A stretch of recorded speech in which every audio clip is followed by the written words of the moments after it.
Attorney General Ken Paxton is targeting big pharma and insurance companies over their financial interests in childhood vaccines. Today is Thursday, January 22nd, 2026. Texas Scorecard presents the day's first news for the Lone Star State. The Texas Minute, with your host, Michael Quinn Sullivan. Welcome into this Thursday edition of the Texas Minute. A federal judge has ruled that West Texas A&M can keep its ban on sexually explicit drag shows. More on that story coming up. Attorney General Ken Paxton is investigating big pharma and big insurance over what he calls a, quote, multi-level, multi-industry scheme to financially pressure doctors into pushing childhood vaccines that parents may not believe are safe or even necessary. The new investigation focuses on financial incentives tied specifically to childhood vaccine recommendations. According to Paxton's office, the current framework has Texas kids receiving more than 70 shots from birth to age 18 as a condition to continue receiving medical care from many pediatric practices. Paxton's investigation is set to examine if pediatric providers, insurers, vaccine manufacturers, and related entities failed to fully disclose the financial incentives connected to vaccination. A federal judge has ruled that West Texas A&M can proceed with its prohibition on sexually explicit drag shows. In a 46-page ruling, the federal judge wrote that a drag show is not, quote, expressive conduct warranting First Amendment protection.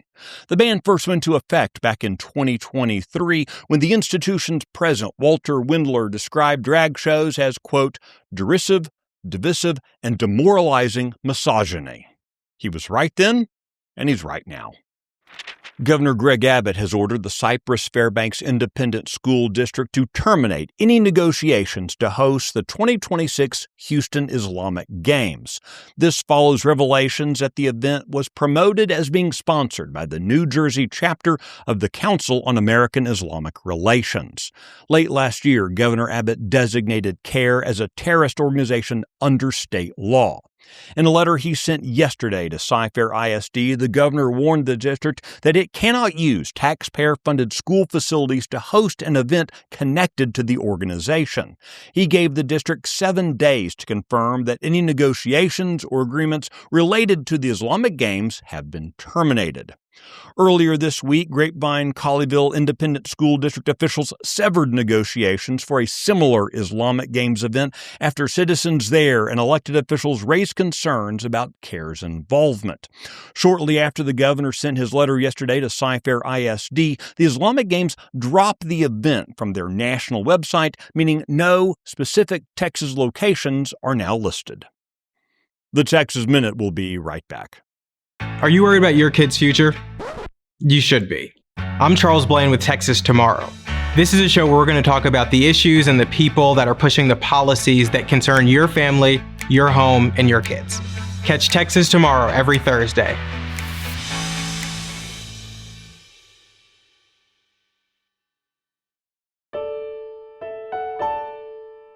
A major shakeup has hit the Republican primary race for Texas Agriculture Commissioner, with Governor Greg Abbott announcing yesterday his support for challenger Nate Sheets to incumbent Sid Miller. The governor praised Mr. Sheets as a, quote, Texas first trade candidate who is laser-focused on our ag economy.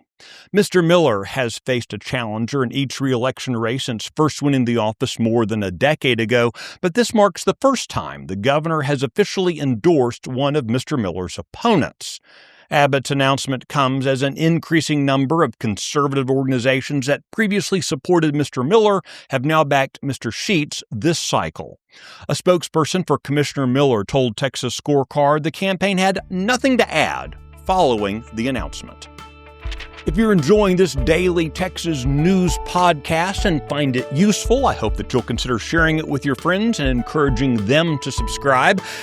And if you're not, maybe we could just kind of keep this between us. Cool? This edition of the Texas Minute was produced by Nick Shepard and based on the original reporting of Sidney Henry, Adam Kahn, and Brandon Waltons. I look forward to seeing you out around the Lone Star State. Now, go make it a great day.